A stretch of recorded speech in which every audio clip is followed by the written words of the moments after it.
오늘 여러분도 부활절입니다. 그래서 제목을 전도 제자의 참된 소망이라는 제목으로 잠깐 말씀을 나누도록 하겠습니다. 많은 사람들이 소망의 비밀들을 가지고 있으면 왜냐하니까 이거 없으면 다들 절망하게 되니까요. 그래서 자기 자신을 위해서라도 소망을 가지고 있는데 거의 대부분 다 여러분들 잘못된 소망을 갖고 있는 거예요.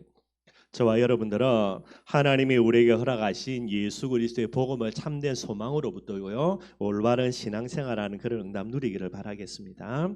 그래서 오늘 두 가지만 간단하게 한번 살펴보겠습니다. 전도 제자의 참된 소망이라는 부분들을 조금 살펴보고요, 또 참된 소망을 갖지 못했던 오늘 세 여인의 모습입니다. 우리 부활절 때 제가 본문으로 이렇게 자주 설교하는 내용들이고요, 오늘 두 가지를 가지고 조금 말씀 살펴보도록 하겠습니다. 저와 여러분들이 하나님의 자녀로서 전도 제자로서 무엇을 소망으로 가져야 될 것인가 중요한 내용이 되는 거예요. 그래서 오늘 이 부분들을 먼저 간단하게 한번 살펴보겠습니다. 항상 말씀드리는 거지만은 창세기 3장 문제가 무엇인가 이거 정확하게 이해하지 못하면 절대로 신앙생활 올바르게 안 되게 돼 있어요. 창세기 3장 문제가 뭔가 늘 말씀드리는 대로 세 가지 문제지요. 죄 문제, 사단 문제, 하나님 떠난 문제가 됩니다. 죄 문제를 가리켜서 신학자들이 뭐라 이야기하냐, 전적 타락이라는 게, 저와 여러분들의 삶들 속에서 일부는 의로운 게 있고 뭐 많은 부분 타락되었다, 그게 아니고 여러분들 머리끝부터 발끝까지 전부 다 타락된 존재다라고 이야기합니다. 뿐만 아니죠, 사단 문제입니다. 여러분들 아무리 큰 소리 쳐도요, 진짜 사단이 딱 우리에게 이 영적인 문제를 가지고 덤벼들면요, 지구상 어느 누구도 이 사단하고 붙어서 이길 사람은 한 사람도 없습니다. 그래서 이걸 가리켜서 신학자들은 전적인 무능이라 그렇게 설명을 하고 있고요, 하나님을 떠난 문제지요. 하나님을 떠났다는 말은 여러분들 그죠, 이미 관역 자체가 벗어난 거예요. 그래서 이걸 가리켜서 신학자들은 전적인 부패라는 단어를 쓰고 있습니다. 창세기 3장 문제를 정확하게 살펴보면 여러분들, 저와 여러분들에게는 구원의 비밀을 두고요, 세 가지가 없다라고 이야기해요. 그래서 전적 타락입니다. 뭐가 없죠? 구원의 자격이 없어요. 저와 여러분들이 자격이 있어가지고 구원받은 사람은 세상의 70의 인구 중에 한 명도 없습니다. 여러분들 전부 다 착각이고요.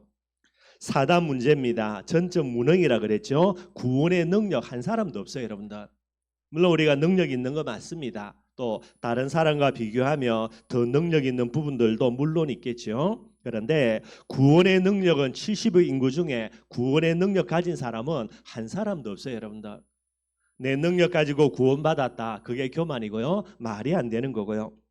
전적인 부패라 그랬습니다. 그래서 우리의 모든 삶들 속에요, 구원의 가치가 하나도 없어요.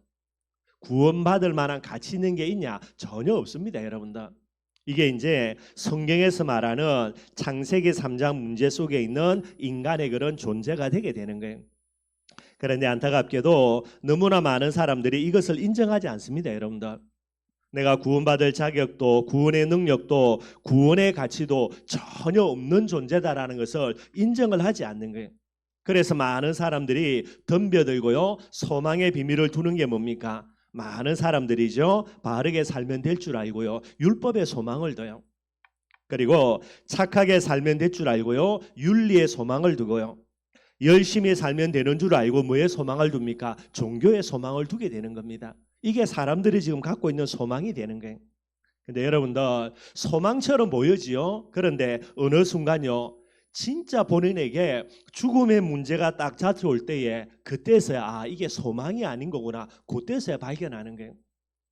착하게 사는 거 좋습니다. 열심히 살아야 되죠. 뭐 당연한 거고 바르게 살아야 되죠.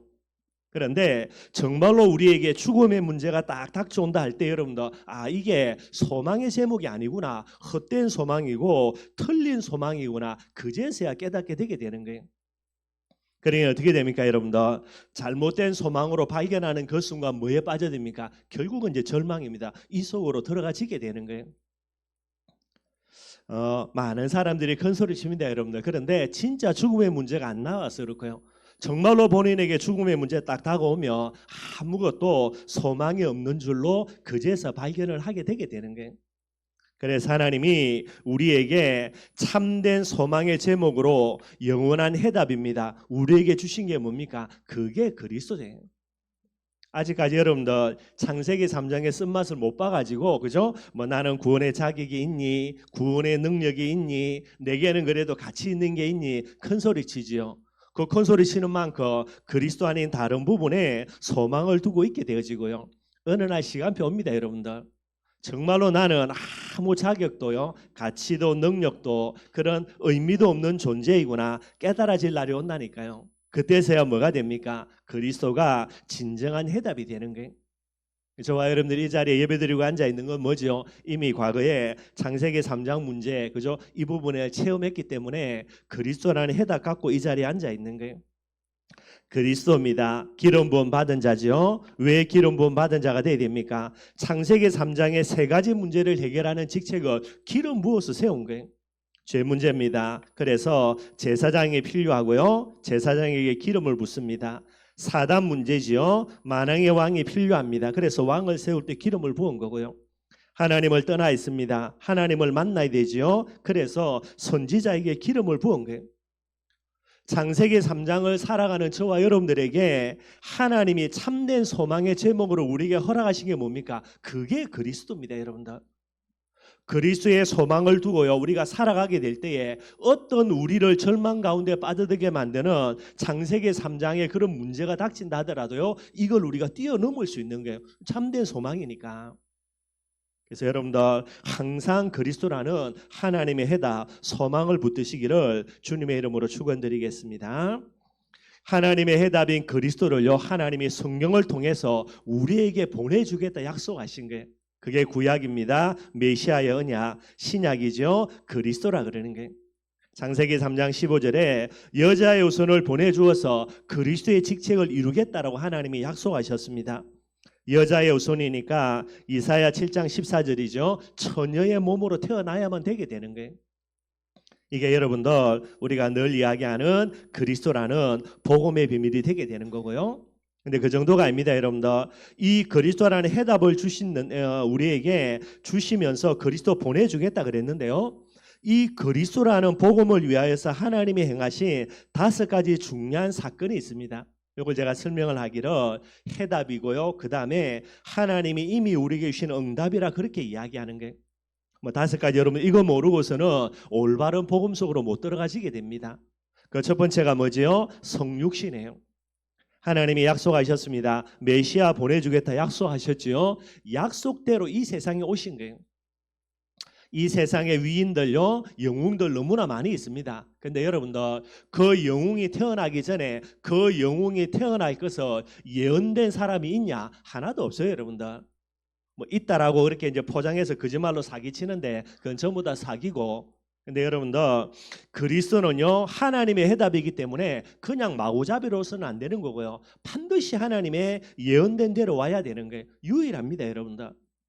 그래서 하나님의 예언대로입니다. 여자의 후손으로 처녀의 몸에서 그죠? 태어날 것이라고 약속한 예언대로요. 이 세상에 실제로 여자의 후손으로 처녀의 아들로 오신 분이 있습니다. 누굽니까? 예수 한 분밖에 없다니까요. 그래서 마태복음 1장 20절에 지금부터 2000년 전이죠. 성령으로 잉태된 거예요. 여자 혼자 애 낳아야 되니까 어떻게 애 놓습니까, 여러분들? 그래서 성령 하나님이 여자의 태 속에 들어가서 이제 그 태를 빌어서 이 세상에 태어나신 거예요.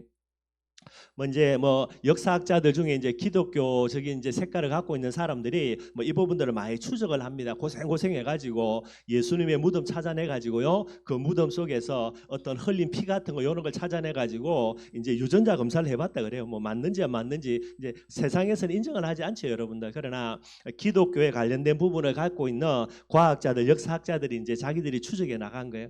그래서 제가 전에 한번 유튜브 한번 동영상을 봤는데 신기하게요, 예수님의 피를 채취해 가지고 그 피를 유전자 검사해 봤는데 예수님의 피에는 뭐가 없습니까? 남자 염색체가 없어요, 여러분들. 남자 염색체가 있으면 어떻게 되겠습니까? 말이 안 되는 거죠. 또 어떤 사람은 이야기합니다. 말도 안 된다, 저것끼리 조작했다라고 이야기하는데 조작을 할 수가 없죠, 여러분들. 그죠? 피를 가지고 유전자 검사를 했는데 남자 염색체가 없는 피가 있겠습니까, 여러분들? 그 피를 어떻게 조작해내고 결과 데이터는 내야 되는데, 그래서 이제 이거는 세상 과학자들이 인정을 하지 않는 부분들이고 계속 비난하는데 그런 데이터가 자료들이 있다 그렇게 이야기하더라고요. 그러니 예수님은 뭐가 됩니까? 남자의 몸을 씨를 빌지 않고요, 성령으로 인터넷에 맞다라는 부분이 되는 거예요. 그리고 태어나기 전에 이미 하나님이 천사 보내가 이름 다 지어줍니다. 뭐라고 지어줍니까? 예수라고 지어주는 거예요. 왜 그렇습니까? 그리스도의 사역을 해야 되니까 그 중에 하나입니다. 죄에서 구원받게 하는 자다. 그래서 예수라는 이름을 지어준 거예요. 마리아가 여러분들 그죠? 그다음에 요셉이 지 마음대로 이름 지은 게 아닙니다, 여러분들. 그래서 그리스도로 이 역할을 위하여서, 직분을 위하여서 이 세상에 오신 분이 예수님이고요. 그분이 30세부터 공생애를 시작하셔서 이 복음의 이제 비밀들을 설명하신 부분들이 되게 됩니다. 그리고 성육신 그 다음에 뭐가 됩니까? 그 다음에 여러분들 십자가의 비밀이 되게 되는 거예요. 지금 말씀드리는 거는 예수님이 오셔야 이런 일을 했다가 아니라 예수님이 오시기 전에 그죠? 몇천 년 전부터 다 예언이 된 겁니다. 어떻게 태어나며 어떻게 죽을 것이며 전부 다 예언이 다 돼 있는 거예요. 그래서 여러분들 그냥 복음 이야기하는데 단순한 복음이 절대로 아닙니다, 여러분들. 공상과학 영화처럼 만들어낸 게 아니고요. 예수님은 그분의 그런 사역을 예언하신 대로 십자가에서 죽으시게 되게 되는 거죠. 왜 십자가에 죽어야 되냐? 대속제물입니다. 마가복음 10장 45절이죠. 죄 문제를 해결해야 되니까 나의 모든 죄를요 대신 십자가에 지시고 대속제물로 돌아가셔야 되는 거예요. 특별히 이사야 53장 5절과 6절입니다. 여러분들 이사야는 예수님이 오시기 전 700년 800년 전의 인물입니다. 700년 800년 전에 어떤 한 인물이 이 세상에 와서 십자가에 어떻게 죽을 것을 정확하게 예언한 거예요. 이사야 53장입니다. 그가 찔림은 저와 여러분들의 허물 때문이고 그가 상함은 우리의 죄악 때문이고 그가 징계를 받음으로 우리가 평화를 누리고 그가 채찍에 맞음으로 우리가 나음을 입는다. 그죠? 십자가에 죽으시는 모습들을 정확하게 이사야가 예언해 놓게 되는 거예요. 그리고 이 예수님이 십자가에 죽으시면서 마지막 남기신 말씀이 요한복음 19장 30절입니다. 다 이루었다 그랬죠. 저와 여러분들의 인생의 과거의 문제, 현재의 문제, 앞으로 있을 모든 문제까지 십자가에서 완전히 다 이루신 부분들이 되는 거예요. 이게 우리가 믿어야 될 믿음의 내용입니다. 뿐만 아니죠. 그걸로 끝난 게 아니라 또 다음 사건입니다. 이것도 전부 다 예언이 다 되어 있습니다. 그게 뭡니까? 그게 부활절이에요. 그래서 오늘 우리가 예수님의 부활을 기념해서 지키는 절기가 됩니다. 부활절을 놓고 여러분들 부활이라는 부분에 많은 의미들이 있는데 세 가지 의미는 반드시 이해해야 돼요. 첫 번째입니다. 고린도전서 15장 20절에 보니까 부활이라는 부분을 두고 잠자는 자들의 첫 열매가 되었다라는 거예요. 잠자는 자들입니다. 죽은 자들로서 첫 번째 부활하신 예수님입니다. 그래서 요걸 가리켜서 뭐라 이야기합니까? 모든 문제를 해결했다라는 증거로 예수님이 부활하셨다라는 거예요. 그래서 예수님의 부활은 그리스도라는 부분들의 증거거리가 되는 그런 내용들이 되게 됩니다. 예수님이 부활하지 않았다면 여러분들 모든 문제 해결은 거짓말이 되겠죠. 그런데 예수님이 부활하셨기 때문에 모든 문제 해결이라는 것은 진짜가 되게 되는 거예요. 그리고 첫 열매라는 말은요, 저와 여러분들도 죽고 난 이후에 뭐 하는 겁니까? 반드시 부활한다는 겁니다. 두 번째, 세 번째, 네 번째 열매는 계속해서 열려지니까요. 두 번째 의미입니다. 고린도전서 15장 55절에서 57절에 보니까 특별히 57절에는요. 그리스도로 말미암아 우리에게 승리를 주신 하나님께 감사한다. 이런 단어가 나와요. 부활은 뭐가 됩니까? 죽음의 권세, 지옥의 권세, 사단의 권세를 완전히 깨뜨리시고 승리하신 그런 내용이 되게 되는 거예요. 예수님이 부활하지 않았다면 죄의 권세, 지옥과 사단의 권세, 죽음의 권세는요 여전히 그 권세를 가지고 있겠지요. 그런데 예수님이 부활하심으로 해서 이 그리스도의 부활에 동참하는 저와 여러분들은요 사단의 권세가, 지옥의 권세가, 죽음의 권세가 저와 여러분들을 어떻게 할 수 있는 그 능력을 상실해 버리게 되는 거예요. 그래서 승리의 비밀을 이야기하는 게 부활이고요. 또 이야기합니다. 세 번째로는 고린도전서 15장 17절에 보니까 뭐라 그랬냐? 부활이 없다면 저와 여러분들의 모든 믿음이 뭐가 됩니까? 헛된 것이 된다라는 거예요. 예수님의 부활이 없다면 저와 여러분 오늘 예배드리는 거, 우리가 신앙생활하는 거 전부 다 뭐가 됩니까? 한마디로 여러분들 제비 뽑기 할 때 꽝 나오죠? 꽝입니다. 꽝. 아무 소용이 없는 거예요, 여러분들. 그러니 예수님의 부활이 여러분들, 저와 여러분들에게 얼마나 중요한 내용이 되는지 모르고요. 이 비밀을 그래서 계속해서 기념하여 지키게 되는 거예요. 우리가 생각할 때는 십자가가 더 중요할 수 있게, 그래서 예수님이 죽은 날을 절기로 지켜야 되지 않냐라고 이야기하는데, 물론 지키기는 지키지만은요, 교회에서 공식적으로 절기를 만들어 놓고요, 부활절로 지키는 게 이제 이 부분이 되게 되는 겁니다. 그래서 부활이 없었다면 여러분들 모든 것은 헛된 것일 수밖에 없게 되게 되는 거고요. 그 다음입니다. 그 다음이 바로 예수님의 성천과 성령이라는 부분들이 되게 되는 거예요. 제자들이 여러분들 부활하신 예수님을 만나고 절망 가운데 있다가 할렐루야 아멘 했죠. 그런데 어느 날 예수님이 이야기합니다. 내가 성천해야 된다라는 거예요. 여러분 아마 제자들이 예수님 바지 잡고요, 가지 마라고 이렇게 사정했을지도 모르겠고요. 그런데 예수님이 이야기합니다. 내가 가야 된다라는 거예요. 왜 성천해야 됩니까? 두 가지입니다. 첫째는 요한복음 14장 2절에서 3절에 보니까 내가 하늘나라로 올라가서 너희의 거처를 예비한다는, 너희의 처소를 예비한다라는 거예요. 저와 여러분들이 있을 천국을 준비하시는 거고요. 두 번째입니다. 요한복음 16장 7절에 보니까 내가 너희에게 실상을 말한다라는 거예요. 예수님의 부활을 이후에 성천을 이야기하면서 예수님이 가장 중요한 실상을 이야기한다라는 겁니다.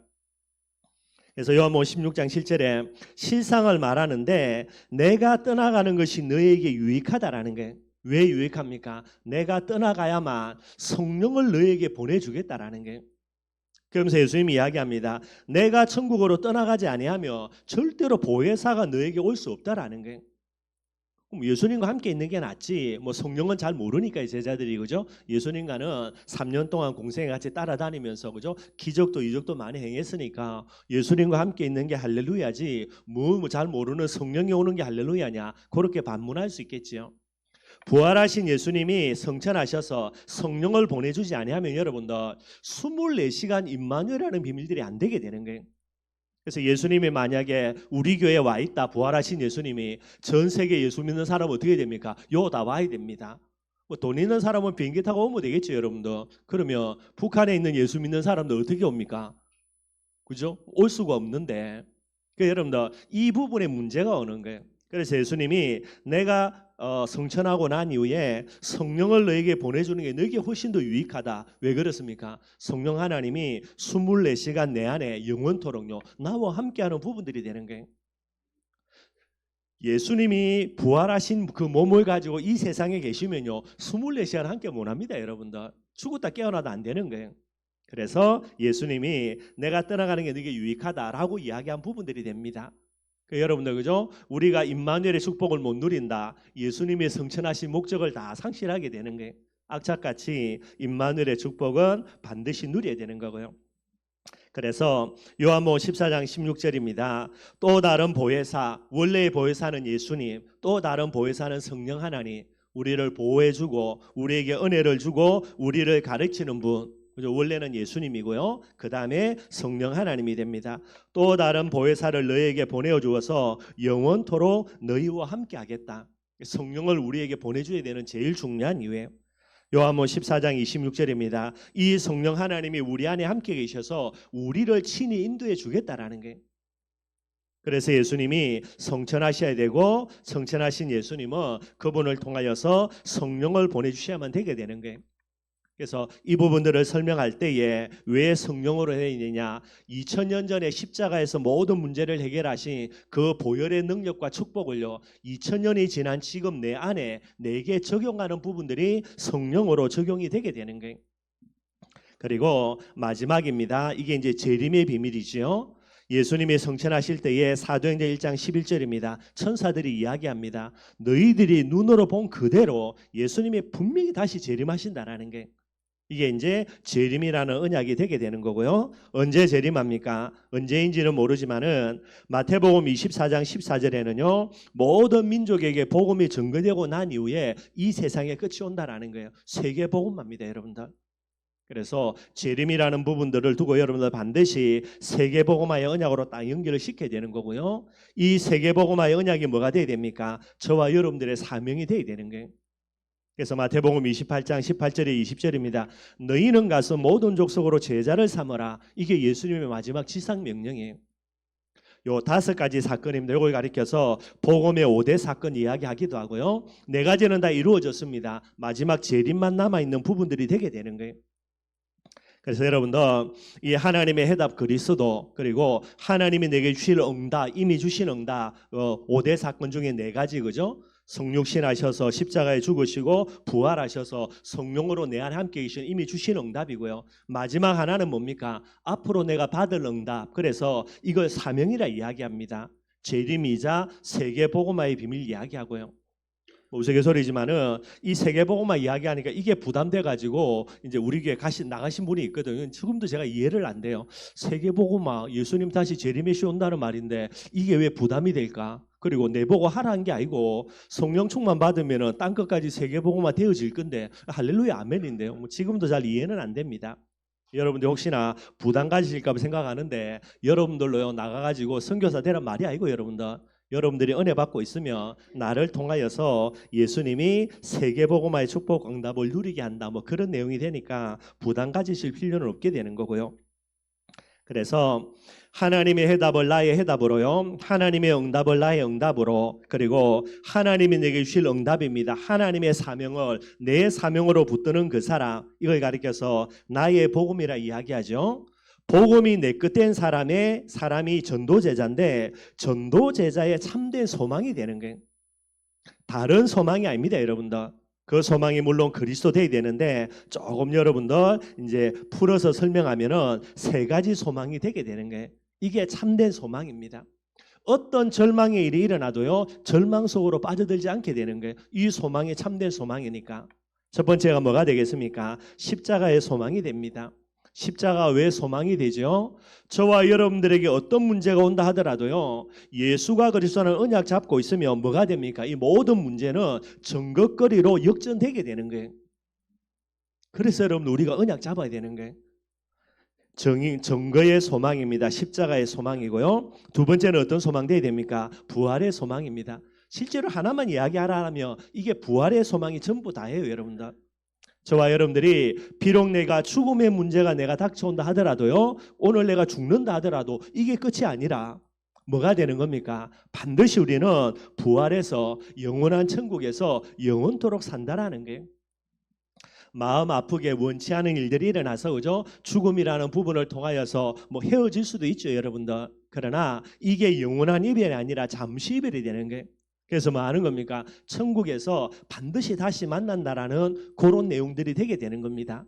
그리고 그분들은 이제 앞서간 자가 되겠고요. 남아있는 저와 여러분들은요 그 앞서간 자의 사명 그대로 물려받습니다. 이게 이제 세계복음화의 사명이 되는 거죠. 세계복음화의 언약의 여정 속에서는 여러분들 절대로 이별이 없습니다, 여러분들. 영원한 부분들이 되어지니까요. 그래서 우리보다 앞서간 사람들 세계복음의 언약 가운데서 살다가 하나님의 때 되어서 사명 다음에 오라 하겠고요. 그러면 남아있는 저와 여러분 그 세계복음 언약을 잡고 또 지속해 나가는 겁니다. 언젠가는 우리를 오라 하겠죠. 그럼 하나님 앞에 가게 되는 거고요. 우리의 후대들이 이 세계복음화의 언약의 비밀들을 남은 자로 또 바통 물려받고 계속해서 가지는 거예요. 이게 여러분들 영원한 언약의 여정의 비밀들이 되게 되는 겁니다. 부활의 소망입니다. 천국의 소망이 되게 돼 있고요. 이 소망 갖고 있으면 죽음의 문제가 와도 상관이 없게 되게 되는 거예요. 또 한 가지 더 소망을 말씀드리면은 재림의 소망이겠죠. 세계 복음화의 소망입니다, 여러분들. 저와 여러분들을 통해서 하나님이 반드시 세계 복음하실 거니까 이 소망 딱 갖고 있어야 돼요. 이 소망이 아닌 다른 소망을 갖고 있다. 반드시 여러분들 꽃배기로 절망하는 날이 오게 됩니다, 여러분들. 틀린 부분에 소망을 두고 있으니까. 그러나 십자가와 부활과 재림의 소망을 갖고 있다. 이거는 진짜 하나님이 우리에게 주신 영원한 언약이니까요. 이 소망을 갖고 있는 사람은 어떤 절망의 일들이 일어나도요 절망 속에 안 빠집니다, 여러분들. 그래서 반드시 이 소망을 가지고 우리가 계속해서 신앙생활하는 그런 축복이 있어야 될 줄로 믿고요. 소망이 없으니까 뭐 하는 겁니까? 절망하겠죠. 절망하니까 뭐 하는 겁니까? 포기하게 되게 되는 거예요. 반대로 소망이 있으면 뭐 하죠? 지속합니다, 여러분들. 언제까지요? 응답 올 때까지. 그래서 하나님의 역사와 축복 속으로요 소망 가지고 계속해서 나아가시는 거예요. 반드시 소망 가져야 됩니다, 여러분들. 소망이 없으니까 절망하는 거고 절망하니까 포기하는 거거든요. 그런데 여러분들 반드시 하나님은 살아계시고요. 지금도 하나님은 역사하고 있는 거고요. 뭐 가지고 됩니까? 소망 가지라니까. 어디가 소망돼야 됩니까? 복음이 우리의 영원한 소망이 되게 되는 거예요. 이거 소망 안 두면은 언젠가는 절망합니다, 여러분들. 그래서 포기하게 되는 거니까요. 저와 여러분들이 올바른 소망 가지고요. 그 소망의 제일 중요한 내용이 뭡니까? 부활의 소망입니다. 오늘 예수님이 2000년 전에 부활하신 날이고요. 그래서 이 비밀을 마음속에 담고요. 어려운 일들도 있고 힘든 일들도 있고 내 뜻대로 안 되는 일들도 있습니다. 그러나 여러분들 참된 소망만 갖고요. 복음만 계속 지속해 가면 됩니다. 반드시 하나님의 뜻대로 됩니다, 여러분들. 이 축복 꼭 누리기를 주님의 이름으로 축원드리겠습니다. 오늘 본문 말씀입니다. 전에도 한번 말씀을 전했지만은요, 부활의 비밀을 놓친 세 여인입니다. 그래서 그걸 조금 한번 살펴보도록 하겠습니다. 우리가 잘 아는 대로 여러분들 이제 마가복음 15장에는요, 예수님이 십자가에서 죽으셨습니다. 완전히 숨지셔서 돌아가셨습니다. 그래서 로마 군사가 예수님의 허리에 창을 찔러봤는데요, 왜 찔러본 겁니까? 죽었냐 안 죽었냐 그거 체크하려고 찍어본 거예요. 그럼 어떻게 체크하냐? 얘들이 여러분들 그죠? 로마 군병이고요. 특별히 십자가를 담당하는 군병이기 때문에 이거 다 알거든요, 여러분들. 허리를 찔렀는데 허리에서 피가 나온다. 어떻게 됩니까? 아직 덜 죽은 거예요. 이 사람이 십자가에서 기절해 가지고요. 몸이 이렇게 움직이지 않는다 하더라도 덜 죽은 겁니다. 근데 의학적으로요. 허리를 찔러 가지고 거기에서 뭐가 나오면요. 피가 안 나오고 물이 나오면 이거 완전히 죽은 거예요. 그거 체크하려고 찔른 겁니다. 왜 그렇죠? 금요일이니까 여러분들 빨리 이거 시체 처리하고 토요일 날은 노는 날이거든요. 안식일이니까 집에 가서 빨리 놀아야지요. 이 시체를 빨리 처리하고 계속 하고 있으면 퇴근이 늦어지니까 한마디로요. 그래서 찔러본 거면 근데 피가 나오지 않고 물만 나오니까 이게 완전히 죽은 거 맞죠? 그래서 이제 그걸 정리를 하는 부분들이 됩니다. 그게 이제 금요일 날 일어났던 일이고요. 그래서 오늘 본문 1절에 보니까 안식일이 지나며 그랬어요. 이제 예수님 십자가에 죽고 그다음에 토요일이 지났던 부분들이 됩니다. 사명이죠.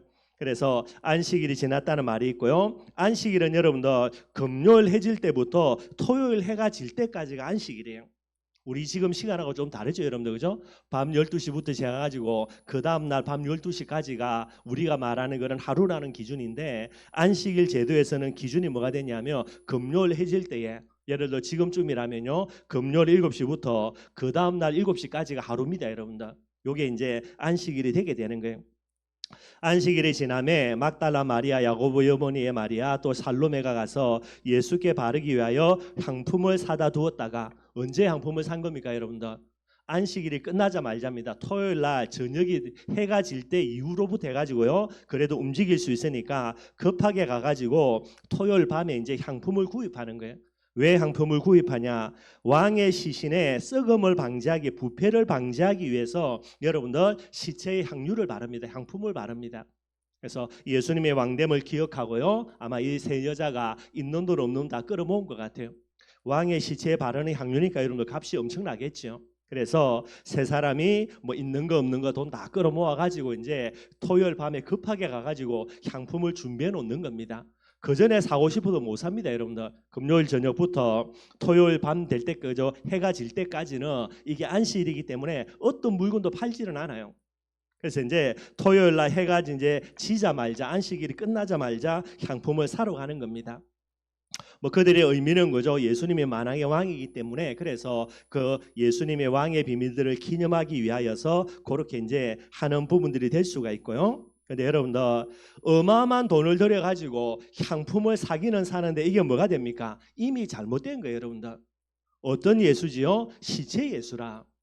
예수님이 시체이기 때문에 그 시체를 방지하기 위해서 썩음을 방지하기 위해서 그래서 있는 돈 없는 돈 달달 끌어가지고요. 어쩌면 빚을 낼 수도 있을지도 모르겠고요. 그렇게 해서 시체의 발을 여러분들 향품을 샀는데 이게 뭐가 됩니까? 예수님은 시체로 끝날 게 아니라니까요. 예수님은 뭐 하는 겁니까? 반드시 부활하신 예수님이 되는 거예요. 부활의 비밀을 놓쳐버리고요. 본인들 딴엔 최선을 다해서 그 의미를 두고 어쩌면 빚까지 내가지고 최선을 다해서 생명 걸고 헌신하는데 뭐가 된다? 아무 쓸모없는 헌신이 되는 거예요. 여러분들 뭔가를 하기 이전에 올바른 믿음을 붙들어야 되는 거예요. 만약에 얘들 말대로 그죠? 진짜 예수님이 부활하지 않고 시체로 있다. 그래서 본인들이 준비하는 향품이 시체 예수의 그죠 부패를 방지해서 도움이 된다. 이거는 난리 나는 일입니다, 여러분. 이거보다 큰 문제가 없는 거예요. 그러니 여러분들 이들이 준비하는 거 이거는 어마어마한 저주와 재앙인데 예수님이 부활하지 않고 시체로 썩어 있단 말인데 말이 안 되는 일들이거든요. 이런 말도 안 되는 일들을 뭐 하는 겁니까? 용기 내가 도전하는 거예요, 여러분들. 잘하는 게 아니라니까. 아니, 잘하는 게 맞지, 목사님. 지금 예수님 시체가 돼 있는데 썩는데 그걸 막아야 될 거 아니냐고. 말이 안 되는 거라니까, 여러분들. 꼭 여러분들이 뭔가를 헌신하기 전에 뭐 해야 됩니까? 언약 잡고 헌신해야 돼요. 언약 놓치고요, 그죠? 뭐 헌신한다, 몸부림친다. 이게 여러분들 망하는 지금 지름길이 되는 부분이 되는 거예요. 오늘 새 여자의 헌신이 이런 부분들이 되게 됩니다. 시체 예수라고 믿기 때문에 쓸데없는 수고와 헌신이 되게 되는 거예요. 부활의 비밀을 놓쳐버린 새 여인입니다. 그러니까 뭐가 됩니까? 제일 그렇게 가치 없는 일이 될 수밖에 없게 되는 거예요. 근데 이제 이것도 참 감사한 것 중에 하나는 뭐냐니까 얘들이 이렇게 예수님 사랑하는 중심 가지고 헌신했던 부분들 때문에요. 예수님이 부활하셨다는 소식을 제일 먼저 누가 듣습니까? 얘들이 듣기는 듣습니다, 여러분들. 완전히 쓸모없는 건 아닙니다.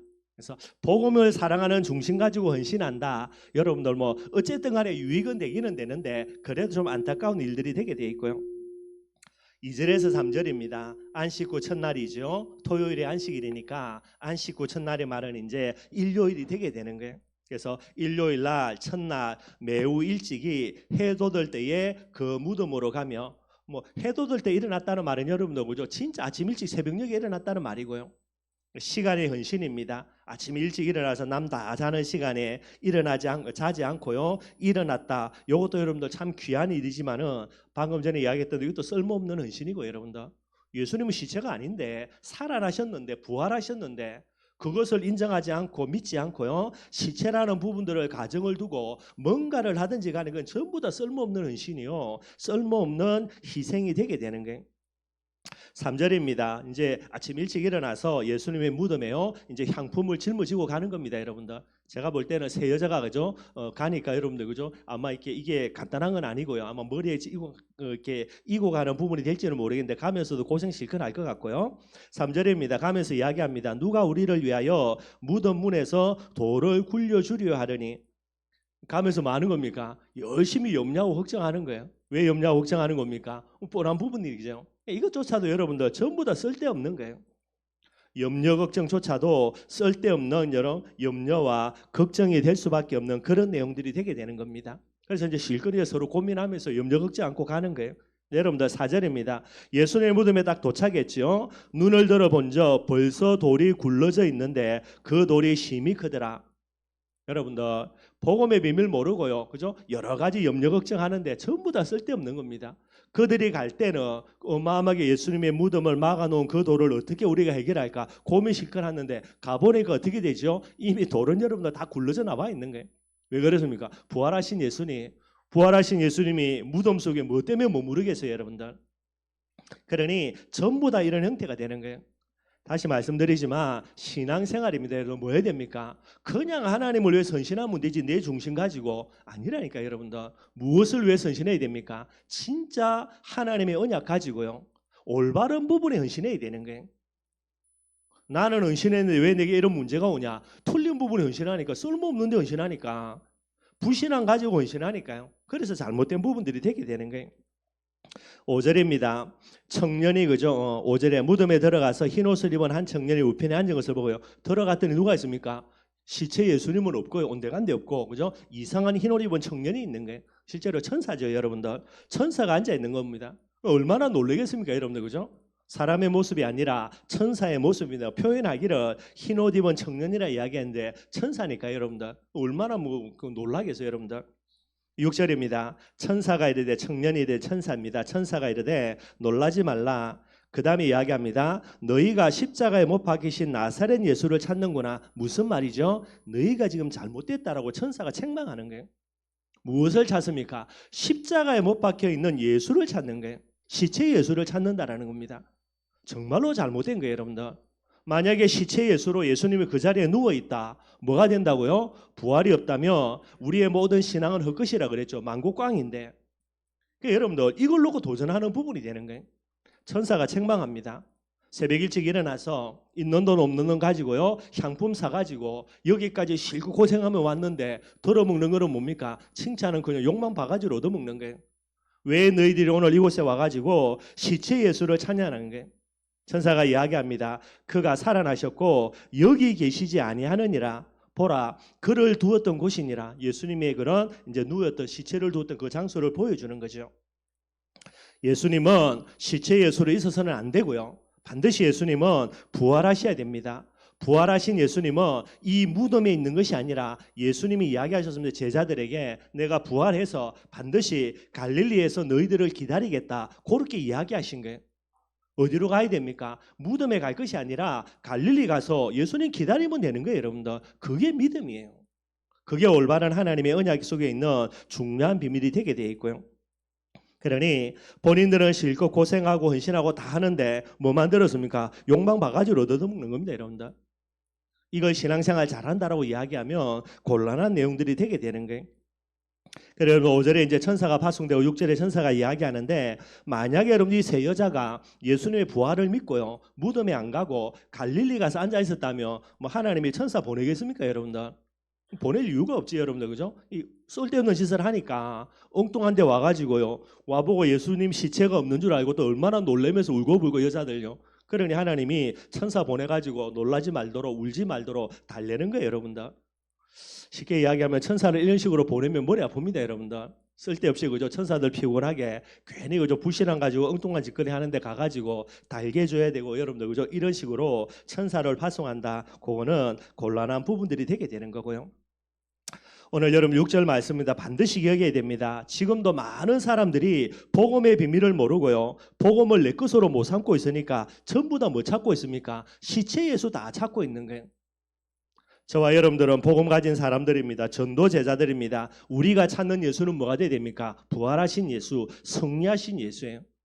저와 여러분들이 현장에서 어떤 문제를 만나고 어떤 일이 일어나도 내가 찾는 예수는 나를 사랑해서 십자가에 죽어서 무덤 속에 있는 예수가 아니라 지금도 그리스도로서 살아계셔서 부활하시고요, 내 안에 성령으로 함께 계신 그 예수님을 찾아야 된다니까요. 그게 올바른 신앙생활이라. 그래 놓고 그 다음을 해야 이게 이제 올바른 응답 속으로 들어가는 부분들이 되게 되는 거예요. 천사가 또 이야기합니다. 7절이죠. 가라는 거예요. 가서 그의 제자들과 베드로에게 이르기를 예수께서 너희보다 먼저 갈릴리로 가시나니 전에 너희에게 말씀하신 대로 너희가 거기서 배우리라 하라는지라. 세 여자의 이야기합니다. 누구에게 전하라고요? 부활의 소식을 제자들에게 전하라는 거예요. 여러분들, 저와 여러분들이 일평생에 여러분들 목이 터져라고 외쳐야 되는 복음의 가장 중요한 내용이 뭡니까? 예수 부활입니다. 세상의 어떤 종교, 세상의 어떤 부분들도요, 부활의 내용을 갖고 있는 종교는 하나도 없어요, 여러분들. 물론 이단 사이비들 중에 또 더 맛이 가가지고 부활을 이야기하는 부분들이 있을 수 있습니다. 그러나 뭐가 문제오죠? 예를 들어서 안산홍 죽었거든요, 여러분들. 안성이 죽고 난 다음에 이제 뭐 자기가 살아있을 동안에 뭐 내가 재림 예수다 그래서 내가 부활한다 감지를지 모르겠는데 죽고 난 다음에 부활을 합니까, 여러분들? 할 수가 없지. 부활하면 지가 그리스도인데. 그게 뭐가 되는 겁니까, 여러분들? 결국은 꽝이라 거짓말이 되게 되는 거예요. 그러니까 여러분들, 뭣도 모르고 큰 소리 쳐서 내가 부활한다라고 이야기하지만 죽고 난 다음에 부활할 수는 없으니까 결국은 다 안 되는 거거든요. 복음만이 뭐를 이야기할 수 있습니까? 부활이라는 메시지를 할 수 있는 거예요. 저와 여러분들의 가장 중요한 메시지가 되어야 됩니다. 예수님은 그리스도가 되셔서 십자가에 죽으시고 그 증거로 사흘 만에 부활했다라는 게 이 메시지입니다, 여러분들. 그래서 우리가 부활절을 절기로 지키는 그런 내용들이 되게 되는 거예요. 그대로 8절 보십시오. 뭐라 이야기합니까? 이 어마어마한 내용들을 직접 체험하고 응답받았는데 8절입니다. 여자들이 뭐 한다고요? 몹시 놀라고요, 두려워 떨고요, 그 다음에 나와서 뭐 하는 겁니까? 무덤에서 도망쳐 버립니다. 그 다음에요, 무서워하여서 아무에게 아무 말도 하지 못한다라는 거예요.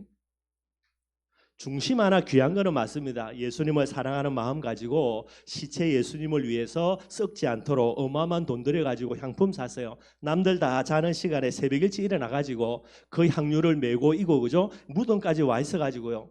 이 중심 보시고 하나님이 그래도 부활 사건을 제일 먼저 체험하게 해준 거예요. 얼마나 할렐루야 아멘 돼야 됩니까?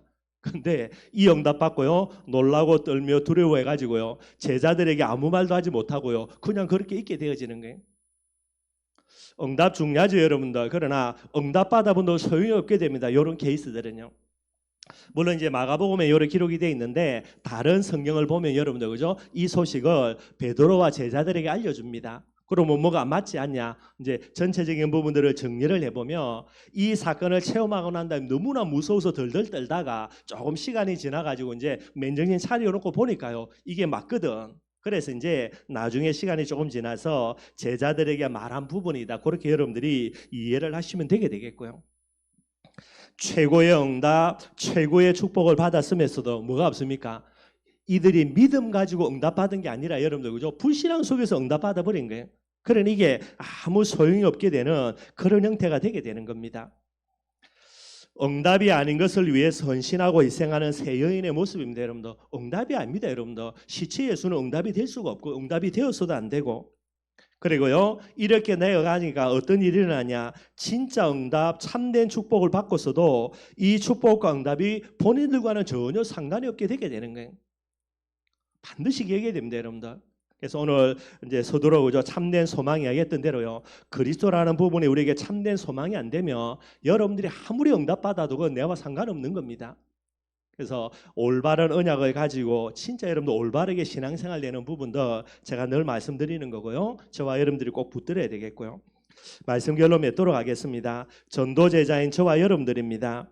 고린도전서 13장 13절에 보니까 항상 있을 것이 무엇인가 이야기하는 게, 그럼 잘 알죠, 그죠? 고린도전서 13장 13절은 다 외우는 거니까 믿음, 소망, 사랑 항상 있어야 될 거, 그 중에 제일은 사랑이라. 오늘 여인의 모습, 세 여인의 모습을 보면서도요, 우리의 마음속에 뭐가 있어야 됩니까? 하나님을 사랑하는 중심은 반드시 있어야 돼요. 항상 이 중심이 있어야 됩니다. 그러니 잘못한 부분들인데도 이 중심 때문에 하나님이 이들을 축복이라는 비밀 속으로 인도해가는 부분들을 오늘 보게 되는 거예요. 그러나 이 중심 위에 뭐가 있어야 된다고요? 복음에 대한 진짜 믿음이 있어야 돼요. 다른 것에 대한 믿음이 아닙니다, 여러분들. 이들이 귀한 중심을 가지고 헌신하지만은 예수님의 부활이라는 복음의 중요한 사건들을 예수님이 예언해놨는데도 거기에 대해서 믿음을 안 가지는 거예요. 그런데 헌신은 압니다. 쓸모없는 헌신 되는 거죠. 하나님을 사랑하는 중심 위에 복음에 대한 믿음입니다. 한마디로 복음이 내 거 돼야 된다니까요. 내 해답 그리스도, 내 응답, 오셔서 죽으시고 부활하셔서 성령으로 함께 계시는 거, 내 사명, 내 미래입니다. 세계 복음화, 이게 내게 돼야 되는 거예요. 그 믿음 위에 뭐 해야 된다고요? 반드시 뭐 가지는 겁니까? 참된 소망 가져야 돼요. 믿음 갖고 있으면 소망이 가져집니다, 여러분들. 부활의 소망입니다. 십자가의 소망입니다. 세계복음화의 소망입니다. 이거 다 가지고 있으면 되는 거예요. 그럼 뭐 하는 겁니까? 지속합니다. 언제까지? 응답 올 때까지.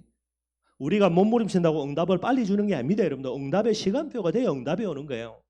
그 응답의 시간표가 올 때까지 뭐 할 수 있습니까? 소망이 있어야 기다릴 수 있고 지속할 수 있게 되어지는 거예요. 그래서 믿음, 소망, 사랑 이 세 가지 꼭 가져야 되면요, 뭐 하는 겁니까? 이것 가지고 복음의 삶을 살 수 있게 되어지는 겁니다. 복음의 삶이 뭐지요? 데살로니가전서 1장 3절에 보니까요, 사랑의 수고라. 예수님 사랑하는, 복음 사랑하는 중심 가지고 복음을 위해서 수고하고 헌신할 수 있어야 됩니다. 요거는 우리 세 여자의 경우와 마찬가지가 되죠. 그러니 세 여자가 예수님 사랑하는 중심이 있기 때문에 생명 걸고요, 진짜 헌신하게 되는 거예요. 그거는 나쁜 게 아닙니다, 여러분들. 그런데 문제는 뭡니까, 여러분들? 두 번째입니다. 복음의 삶, 데살로니가 1장 3절에 믿음의 역사라는 게, 믿음으로 역사를 일으켜야 되는 겁니다. 그런데 오늘 세 여자는 뭡니까? 믿음은 그냥요, 부활에 대한 뭐를 갖고 있습니까? 불신을 딱 갖고 있는 거예요. 그러니 그들이 아무리 헌신한다 하더라도 그 헌신은 헛된 헌신이고요, 나중에 뭐합니까? 청사에게 욕을 대배기로 얻어먹습니다, 여러분들. 책망받는 헌신이 될 수밖에 없게 되는 거고요. 이 올바른 믿음을 갖고 있으면은 믿음의 역사 일어나는 그 과정까지 뭐가 필요하겠습니까? 소망의 인내라는 거예요. 저와 여러분들에게 제일 필요한 건 뭡니까? 소망의 인내입니다. 이 소망은 어디에서 나오죠? 믿음에서 나오는 거예요. 올바른 믿음이라는 부분들을 가기 위해서는 중심에 하나님을 사랑하는 중심이 있어야 되는 거예요.